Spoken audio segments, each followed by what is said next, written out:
Luton played with 3 goalkeepers. He's a right back playing in goal at Anfield. You can imagine the pressure. No sub-goalkeepers then, of course. Absolutely. And the Kop gave him some, and he was at the Kop end, and they gave him some real stick. He came at half-time, he was shaking. So he didn't fancy the gloves in the second half. So Mal Donaghy said, I'll take them. Looks for a shot in! Rooney! Aguero!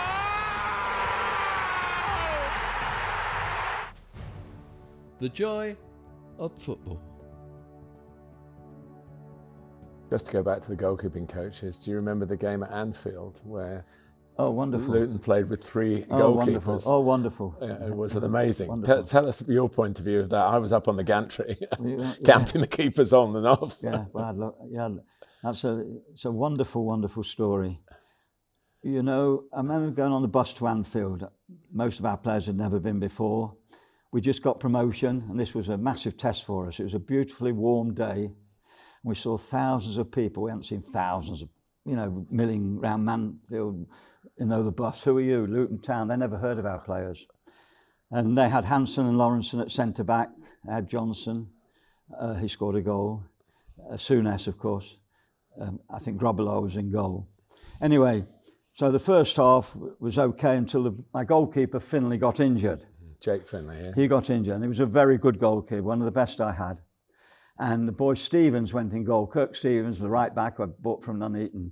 And at the time there was a pop star called Shakin' Stevens. And the Kop gave him some, and he was at the Kop end, and they gave him some real stick.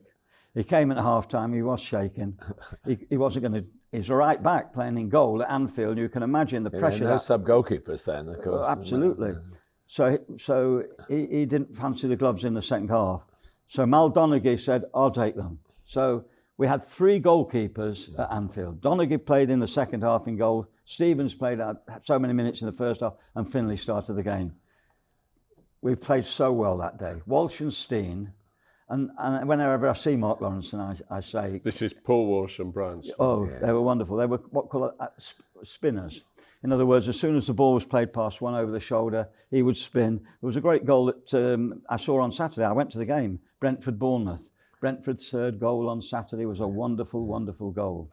And I love people who were clever enough to let the ball run when they're tightly marked and spin. Hoddle could do it as well. Brian Steen was fantastic. Yeah, and Wisser got the goal that you saw. Oh, what a goal. Yeah. What a good goal.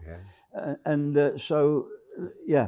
So anyway, the game finished 3-3. David Moss scored a wonderful chip, and it was 3-3. Do you know, I think I'm right in saying, Martin, you were there.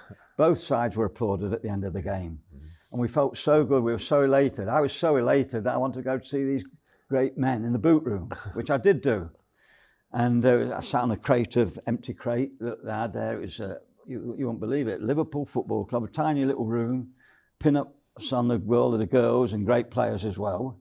And there was Fagan, Moran, Saunders was there, lovely man, Saunders, Tom Saunders. And they were talking, and I was entranced. But later on, what happened was, someone knocked on the door and said, the players are waiting. I didn't want to leave. And anyway, I realised when I walked to the bus, they know so much more about my players now, and I know nothing about theirs. And they did it regularly. They would embrace the other manager. They would find out. So tell me about your right half, Phil. He looks a good player. Tell me, is he good off the field? They found out as much as they could information. They were very clever.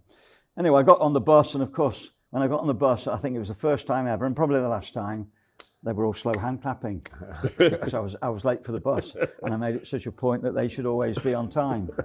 But it was worth it.